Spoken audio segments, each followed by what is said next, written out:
Hey YouTube, it's SoulPrime13 coming back at you with another Transformers video review. Today we're going to be taking a look at the Dr. Wu Trap Maker, which is their take on a micro-scale, what's his name? Battletrap. So, yeah, this one, I did decide to get both color variants. So I do have the original one here with the blue and white color scheme, and then I do also have the dark version. I'm not sure if this is just a black repaint or if it's like a shattered glass version. I don't believe it was listed as shattered glass, so I don't think that's what it is, but either way, this is a neat little figure, and I do not regret buying both colors. Um, So, start off, we will take a quick look at the boxes, and we will just be transforming the original colored one. I just wanted to have the other one for show. But here we have the box. You can see it's mostly the same artwork on the front, colors withstanding, but they do have different facial expressions. This guy's got his mouth, his teeth grit, or this guy's kind of like screaming. And let's do it like this. On the side, just both of those vehicles. On the top, we have Extreme Squad.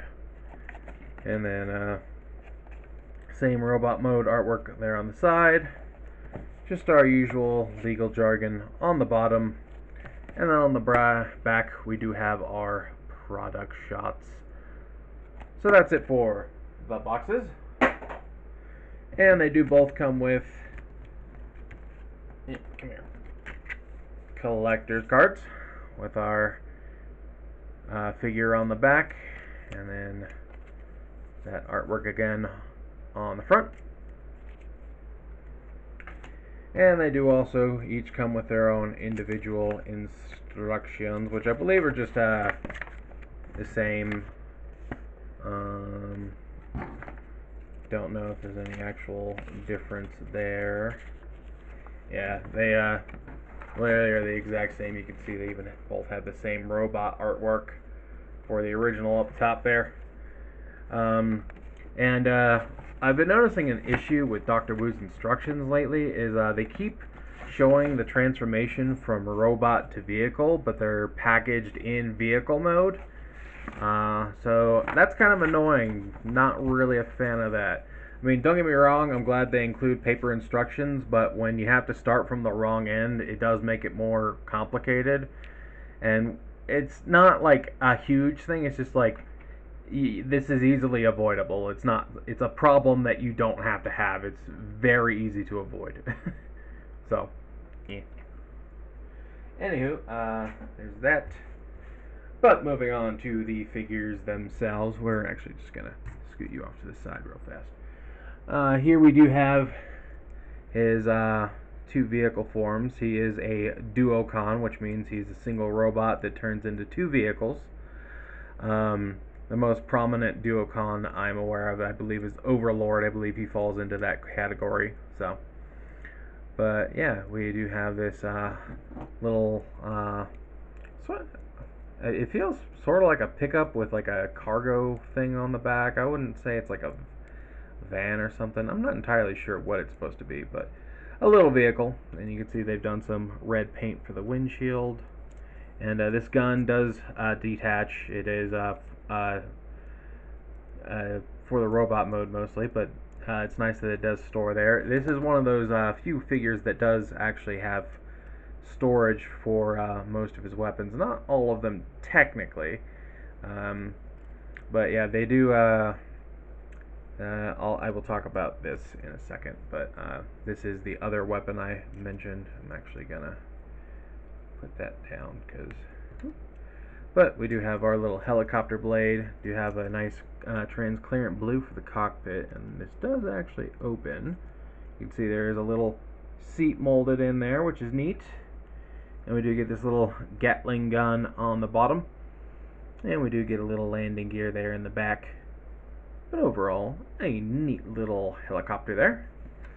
And now we're going to talk about this briefly. So this is I'm not sure if it's just included or if it's a pre-order bonus, but did get one with both, a yellow for the original and a red for the dark version. It's supposed to be like a little lightsaber, and it is technically the one weapon that doesn't store in the vehicle mode, but because his hands are literally just like right here and they're supposed to be facing down, you can technically plug this in, but the way I look at it is if you turn it this way, it kind of looks like someone out of the side of the helicopter is firing a gun. You know, one of those like helicopter mounted miniguns. So that's my personal headcanon for it. What you choose to do with yours is up to you, but that's the way I look at it. But I usually keep my stuff displayed in robot mode for the most part, just for space reasons. So it's usually not an issue. But yeah, oh yeah, I should mention the little car does roll very nicely. So there is that. And I'm gonna bring this down just a smidge. But let's do a couple quick comparisons. I do not have an official version of this figure. I know there was like a Legends version that came out like 10 years ago or something. I was not collecting at the time. But here we have them next to 86 Bumblebee. So you can see how they stack up there. And here they are next to Devastation Wheeljack. So you can see how they stack up with some official deluxes. But anyway, I think that's about it for the vehicle mode, so we can go ahead and move on to transformation. So first thing we're going to do is we're actually going to take off this little gun here.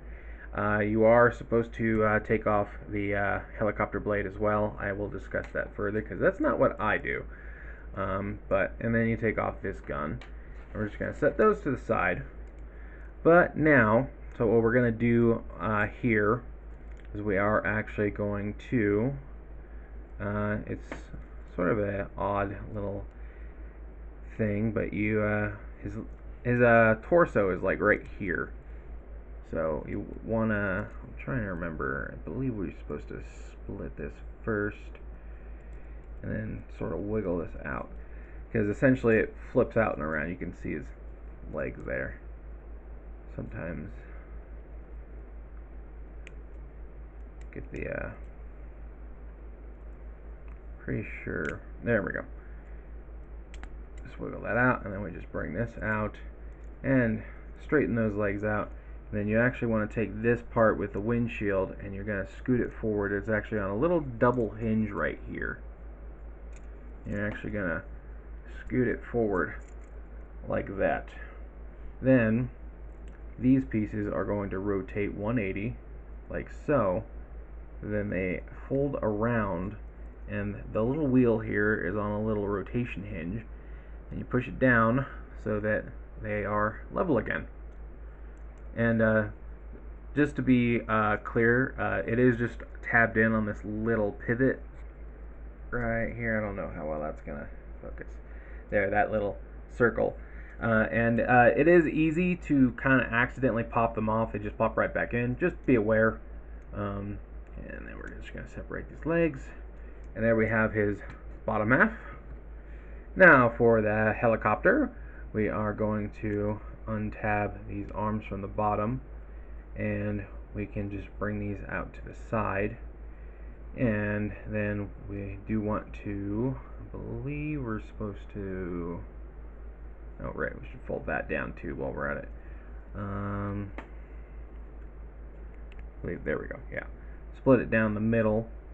And it does say for his head to turn around and fold down like this. But honestly, there's enough room in there that you can just like, you can see it just fits. So you do not have to do that if you don't want to. And this is supposed to go down like that. And then we want to just come here and just sort of rotate his arms down and fold them down. Rotate his fists forward. Bring this down, just straighten out the arm, fold it all the way out. And then rotate that fist to face forward. And now what we're going to do, we're going to come here, and you can see there's a little post there and a little port here, and you're just going to slide that on like so.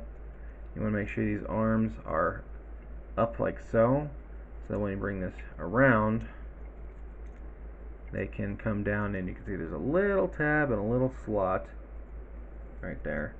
Bring that and then just tab those arms in like so, and then there's like a little slot. You can see there's just that teeny tiny tab on the landing gear. It sort of slots in. It doesn't like actually hold or anything, as you can see. It just sits there, but is where it's supposed to fit. And then I do believe the instructions tell you to fold these forward like so. I kind of like the way they look expanded, so I usually leave them like that, but the instructions does say to put them in like that. Now for the weapons, I believe, I want to double check.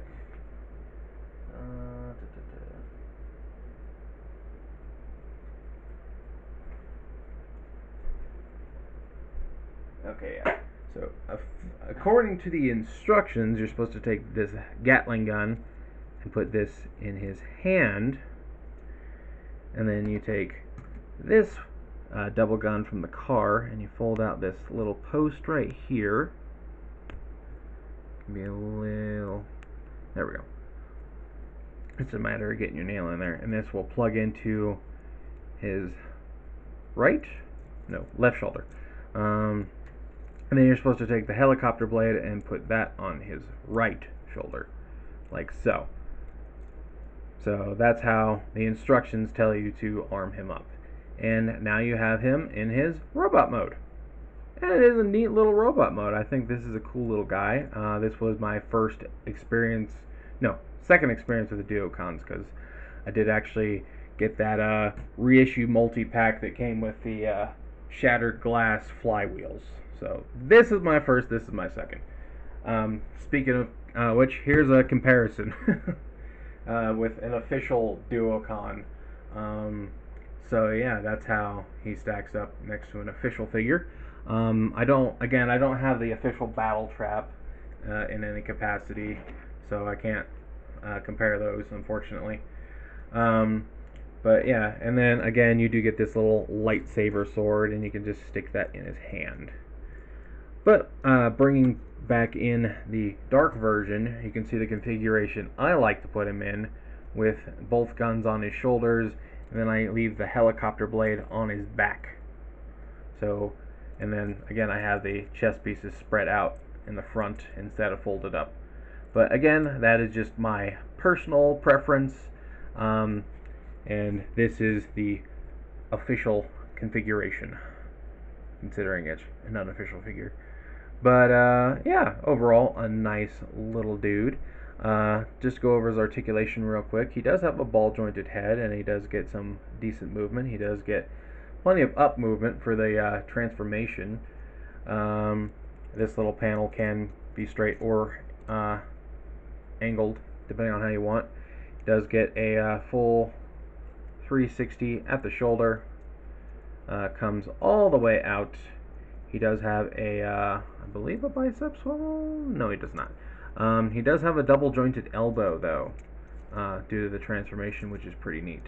In fact, let's just take the gun out of his hand so I can show you. I mean, it's for the transformation, so I don't really need to do that. And then he does have the wrist swivel, again, partially for the transformation. Whoop. So, plenty of posability there in his arms. I don't think he has a waist swivel. Oh, yes, he does. It doesn't go a full 360 due to the helicopter cockpit collision, but he does have thigh rotation as well, ball jointed hips, and again for the transformation he does have several joints in his knees, although I don't really think you can get a past 90-degree bend backwards. You do get these extra joints, because there is, see, one here, then one here, then one here. And then you do get a slight bit of ankle tilt as well, which is really cool. So there is that. And I think that's it for the articulation.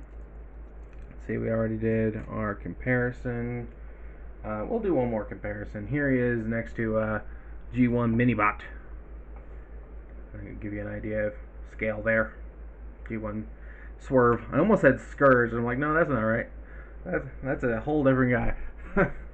I think that's more or less everything for this review.